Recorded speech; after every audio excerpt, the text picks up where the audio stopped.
Hi, Johnny Burgin here with another Chicago blues guitar lesson. Got this song on my mind today because I played it last night with a great harp player, Kyle Rowland, at the Saloon in San Francisco. And this tune is a favorite of Chicago blues harp players all over the world. This is Hard Hearted Woman by Big Walter Horton. Now, Big Walter's one of the most important Chicago blues harp players and just a fascinating guy to listen to if you haven't heard him. And he recorded this twice, first as a jump, and we'll get to that one down the line because it's got Calvin Newborn on there, and that's going to be a lesson in itself. That's going to take a lot of work because he was amazing.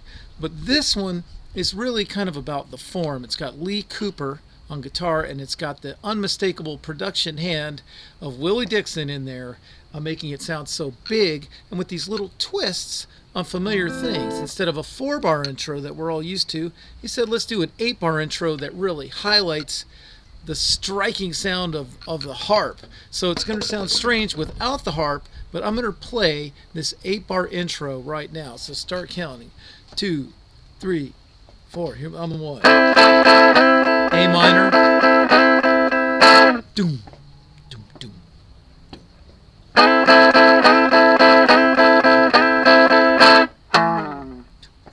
And then he does something cool.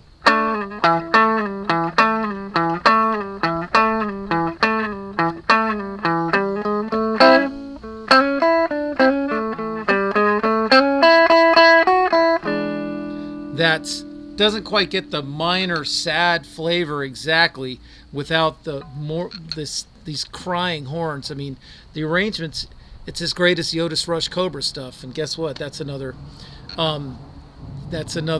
Willie Dixon production there. So anyway, but the form is there. It's a really interesting form. It's A minor, and then this is so cool that this is the best way I can figure it. You know, he doesn't go. It's like,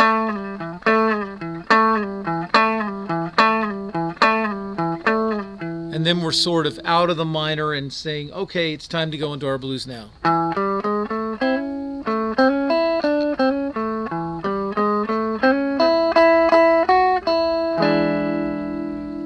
So you've probably seen that from stuff like Little Walter Got to Find My Baby.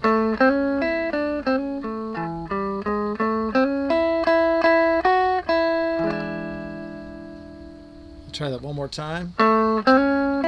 That's just your A chord. It's funny, I went from the minor, and it's sort of the last 2 bars of the intro, it sort of becomes a major. It's like a transition in a film, you know? A major, 7, 6, 5. 7 on the G string. That roll down. And then just hit the whole chord. But anyway. And then during that 2, 3, 4, you've sort of got the bass going doom, da, doom, doom. He answers it. And then Lee Cooper even answers it for a minute with just a, or maybe it's this one. Does it both ways at one point or another. Doom. You could do this as a trio. And the drums do a fill. Doom, doom, doom, doom, doom.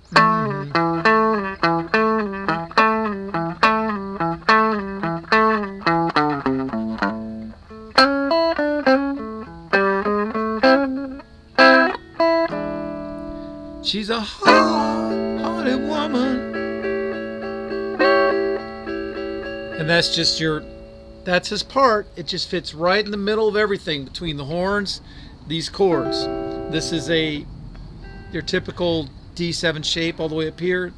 9, 8, and 7. What am I saying? 9, 8, and 9. And then try as a little thing that I like to do, instead of just this, try all 3 with 2 fingers. See how that works for you. It's up to you. Or you could just do the top 2. This is a cool song. I mean, it's got the intro, then 1 verse, and then the solo because, you know, it is Big Walter Horton. I mean, it's going to be like just let him go at it. Heart on a woman. Guess what? So on the 4 here, that is evil all the time. It lasts for 2 extra beats. So, which is interesting. It's like, why not like create more space? If you've got an 8-bar intro, you're like almost 30 seconds into the song before you start the first verse. Why not wait an extra 2 beats? She's a hot-hearted woman. That is evil all the time. It just creates more space. It's okay to do that as long as everyone can hear it. And then 5. These are great parts too, because you can play this while you sing it.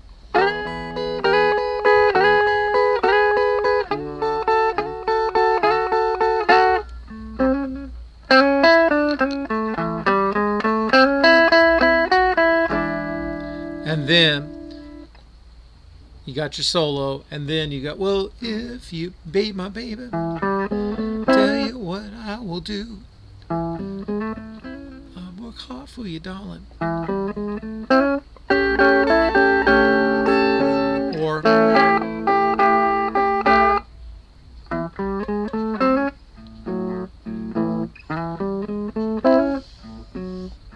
no, those little things that say we're on the A chord, you hear this in a million songs. You hear it explicitly in that song, By Your Old Hook by A.C. Reed, This Little Voice. I think I went out a little bit. These little things,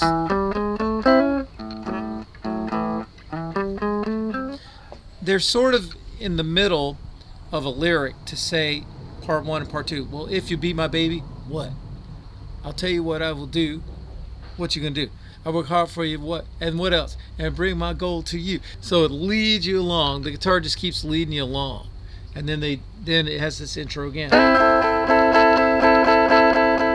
This makes me think of another great Willie Dixon production, Buster Benton's Spider in My Stew. Instead of an 8-bar intro, which really those are pretty rare when you think about it, but it sure does sound great. It's a 3-bar intro. It's so cool. So you can make an intro whatever you want. It just needs to draw you in. And, for people who are, I'd like to talk a little more about songwriting down the line. If you guys are interested, let me know, if you guys are working on your own songs, what can you do to make the song sort of put it in a nutshell in a little bite-sized chunk and say, dear listener, we're about to talk about X, Y, and Z, or here's the elements of this song. This is what you're in for. That's kind of what an intro does for me. So here's the 3-bar intro. So Willie Dixon was so incredibly clever with arrangements. So here we go.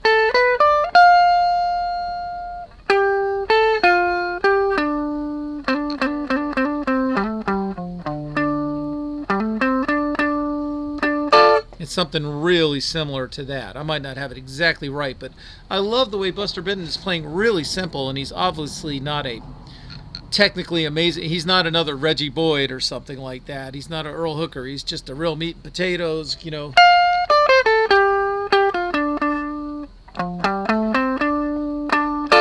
But his tone is great. He sets the mood. And to start like on the 1, that first beat, the minor third there, it's like, oh, Spider in My Stew. Oh, this is going to be bad. This guy's got it bad,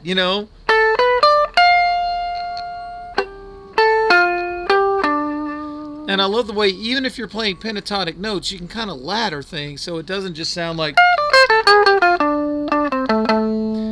that's a little boxy, but this doesn't sound boxy. It's all rolls, right? If you guys haven't heard that record, Spider in My Stew, that's a great one. Good luck trying to write cool intros for your own songs, or just finding some songs that have these things, because my God, when Kyle did that song yesterday, he had them like this, like right off the bat, because boom, boom, boom, boom, boom, boom, boom, boom, boom, boom, boom, boom, boom. You're really listening, and then da da da da da da da da da da da da bow, and then that moaning thing. I love the way that slide kind of it sounds kind of like the way a horn would play it. I guess he was trying to blend in with the horns. His horns are so dominant on that. But anyway, you get the idea. And thanks for watching. Tell your friends about these lessons if you like what I'm doing. And tell me what you think. Stay in touch. Join me on Patreon. And come out to a show. See you next time.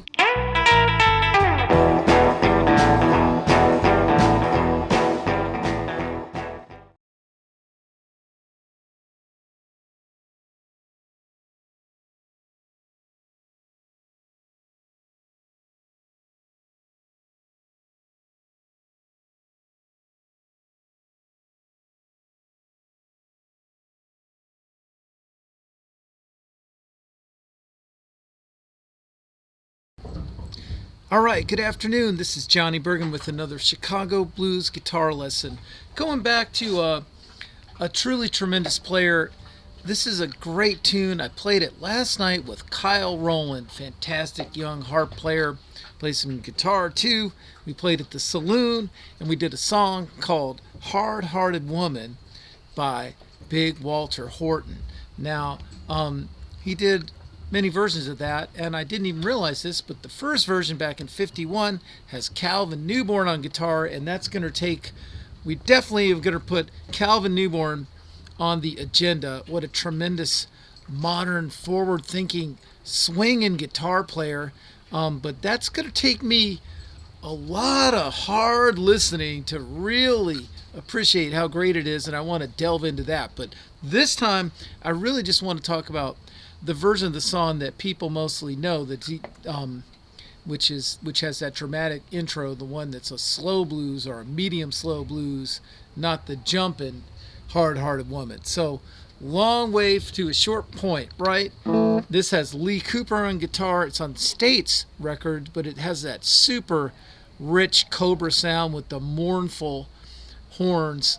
You know, you don't really think that horns is going to work with a real strong harp player sometimes, but boy, talk about like an example of how to use horns to just about make you break down and cry, man. I'm going to have to really, if you just charted out that horn chart, that would be something right there. But let's look at the guitar playing and most importantly, the form. It's an 8-bar intro. Everyone's used to 4-bar intros, but you can have, lots of times you have a 4-bar intro, 12-bar form. You could have an 8-bar intro, you could have a 24-bar form, and then I've got a special treat here, a 3-bar intro later on. I'm interested in these intros, and this song gets to the point of that. So.